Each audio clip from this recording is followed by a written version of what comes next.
அனைவருக்கும் காலை வணக்கம். இது டிஆர். ஒரு தவன் உறுதியளித்தபடி கிட்னி ஃபெயில் தொடர்பான மற்றொரு அற்புதமான தலைப்புடன் மீண்டும் வந்துள்ளேன். இன்று நாம் விவாதிப்போம். chronic kidney disease lead to anemia. அதை தடுக்க நீங்கள் எடுக்க வேண்டிய வழிமுறைகளையும் விரிவாக விளக்குகிறேன். இரத்த சோகை எளிய மொழியில் ஒரு நபரின் உடலில் red blood cells குறைந்த எண்ணிக்கையில் இருக்கும் ஒரு நிலை. RBC-யின் குறைந்த எண்ணிக்கையானது குறைந்த ஹீமோகுளோபின் என்றும் குறிப்பிடலாம். ஹீமோகுளோபின் என்பது இரத்தத்தில் உள்ள டிரான்ஸ்போர்ட்டரை போன்றது. இது சுவாச உறுப்புகளிலிருந்து உடலின் மற்ற பகுதிகளுக்கு ஆக்சிஜனை கொண்டு செல்வதற்கு பொறுப்பாகும். எனவே ஹீமோகுளோபின் குறைவாக இருந்தால் ஒரு நபருக்கு மற்ற உறுப்புகளுக்கு ஒழுங்குபடுத்தப்பட்ட ஆக்சிஜன் வழங்கல் இருக்காது. எனவே குறைந்த அளவு ஆக்சிஜன் வழங்கல் இறுதியில் அந்த குறிப்பிட்ட உறுப்பின் முறையற்ற செயல்பாட்டிற்கு வழிவகுக்கும்.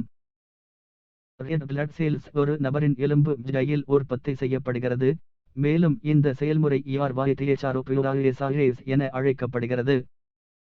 இப்போது கேள்வி எழுகிறது, ஒரு நோயாளிக்கு CKD ஏன் ஹீமோகுளோபின் அளவு குறைகிறது? இப்போது எரித்ரோபொய்டின் உருவாவதற்கு உடலுக்கு பி12, நிக்கோலிக் அமிலம், இரும்பு மற்றும் எரித்ரோபொய்டின் போன்ற சில கூறுகள் தேவைப்படுகின்றன. இப்போது CKD நோயாளியின் உடலில் எரித்ரோபொய்டின் தவிர அனைத்து கூறுகளும் உள்ளன. உடலில் B12, folic acid, iron, protein அனைத்தும் எரித்ரோபொய்டின் உள்ளது.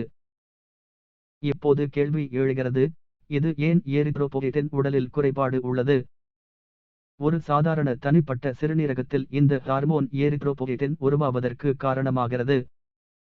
எக்காரணம் கொண்டும் சிறுநீரகம் பாதிப்படையத் தொடங்கும் போது அதிக பிபி, சர்க்கரை, இந்த ஹார்மோன் எரித்ரோபொய்டின் உருவாவது உடலில் விழுகிறது. உடலில் குறைந்த அளவு எரித்ரோபொய்டின் இருந்தால் எரித்ரோபொய்டின் உற்பத்தி தடைபட்டு இரத்த சோகை எனப்படும் நிலை ஏற்படும். இப்போது கேள்வி எழுகிறது, ஒரு CKD நோயாளியின் அனிமியா நிலையை நாம் எவ்வாறு சமாளிக்க முடியும்? ஹீமோகுளோபின் அளவை மேம்படுத்த இந்த எரித்ரோபொய்டின் ஹார்மோனை வெளிப்புறமாக கொடுக்க வேண்டும். இதனால் உடலுக்குள் ஹீமோகுளோபின் உருவாகும். ஒரு CKD நோயாளிக்கு அனீமியா ஏற்படும் முக்கிய அறிகுறிகள் சோர்வு, தலைச்சுற்றல், தூங்குவதில் சிக்கல் மற்றும் வெளிர் தோல் மற்றும் அடிக்கடி தலைவலி.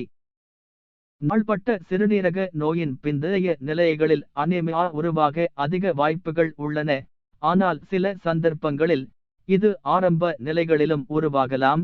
இது கவலையளிக்கிறது. எனவே அனீமியா தடுக்கவும் ரெட் பிளட் செல்ஸ் வளர்ச்சியை அதிகரிக்கவும் விரும்பினால் எரித்ரோபொய்டின் உற்பத்தியை அதிகரிப்பது முக்கியம். இதனால் அது ரெட் பிளட் செல்ஸ் மேலும் வளர்ச்சியை தூண்டும். ஆனால் துரதிர்ஷ்டவசமாக ஒரு chronic kidney disease நோயாளிக்கு இந்த ஹார்மோனின் வளர்ச்சியை அதிகரிக்க இயற்கையான வழி இல்லை. ஆனால் CKD நோயாளிக்கு இந்த ஹார்மோனின் அளவை அதிகரிப்பது அவசியமாகிறது. எனவே பெரும்பாலும் அத்தகைய நபர்களுக்கு எரித்ரோபொய்டின் ஊசிகள் பரிந்துரைக்கப்படுகின்றன. RBC உற்பத்தியை அதிகரிக்க செயற்கையாக இது செய்யப்படுகிறது. இதனுடன் folic acid, vitamin B12, iron அளவுகள் எல்லா நேரங்களிலும் பராமரிக்கப்படுவதை உறுதி செய்வதும் அவசியம். சில சமயங்களில் எரித்ரோபொய்டின் ஊசி சில சந்தர்ப்பங்களில் பயனுள்ளதாக இருக்காது. இதுபோன்ற சந்தர்ப்பங்களில் நோயாளிகளுக்கு டிஆர்பிரைன் ஊசி போடப்படுகிறது. சமச்சீர் உணவு, புகைப்பிடித்தல் மற்றும் குடிப்பதை தவிர்ப்பது மற்றும் ஆரோக்கியமான வழக்கத்தை பின்பற்றுவதன் மூலம் எரித்ரோபொய்டின் சிகிச்சையை அனீமியா சிகிச்சைக்கு நான் வழக்கமாக பரிந்துரைக்கிறேன். அனீமியா சிறுநீரக நோயாளர் எதிர்கொள்ளும் பிரச்சினைகளில் ஒன்றாகும். இயற்கை வைத்தியம் மூலம் சிகிச்சை அளிக்கக்கூடிய பல உள்ளன, அவற்றை எப்பொழுதும் உதவி செய்ய வேண்டும் என்பதே எனது ஆலோசனை. இத்தகைய உடல்நல பிரச்சினைகள் படிப்படியாக தீவிரமடையும் மற்றும் ஒரு நபர் சிறிய அறிகுறிகளை கூட புறக்கணிக்க கூடாது. லேவல் எந்த பிரச்சனையும் ஏற்படாமல் இருக்க எப்போதும் கட்டுப்பாட்டில் வைத்திருக்க வேண்டும் மற்றும் உடலில் இரத்த ஓட்டத்தை அதிகரிக்க ஆரோக்கியமான உணவை உட்கொள்ள வேண்டும். இத்துடன் இந்த வீடியோவின் முடிவுக்கு வந்துள்ளோம். சரியான கவனிப்பு எடுக்கப்படாவிட்டால் அனிமியா மற்றும் ஒரு குரோனிக் கிட்னி டிசீஸ் நோயாளிக்கு எப்படி அது உருவாகும் வாய்ப்பு உள்ளது என்பதை நீங்கள் அனைவரும் நியாயமான பார்வையை பெறுவீர்கள் என்று நம்புகிறேன். நீங்கள் சிறுநீரக நோயாளியாக இருந்தும் அனிமியா பாதிக்கப்பட்டிருந்தால், உங்கள் நிலைமையை மேம்படுத்துவதற்கான வழிகளையும் இதனுடன் நான் விரிவாக கூறியுள்ளேன்.